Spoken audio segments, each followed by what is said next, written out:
धर्मपुत्र वा धर्मपुत्री राख्न सबैले पाउँछन् भन्ने सोच्नुहुन्छ?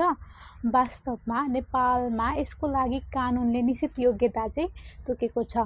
मुलुकी देवानी संहिता 2074 अनुसार धर्मपुत्र वा धर्मपुत्री राख्न सक्ने व्यक्तिहरू मुख्य रूपमा चाहिँ यस्ता छन्।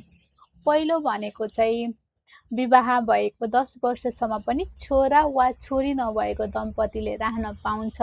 दोस्रो भनेको 45 वर्ष उमेर पुरा भएको, अविवाहित, विधवा, सम्बन्ध विच्छेद भएको वा न्यायिक रूपमा चाहिँ वैवाहिक सम्बन्धको चाहिँ अन्त्य भई एक्लै बसेकी र आफ्नो छोरा वा छोरी नभएको महिलाले राख्न सक्छ।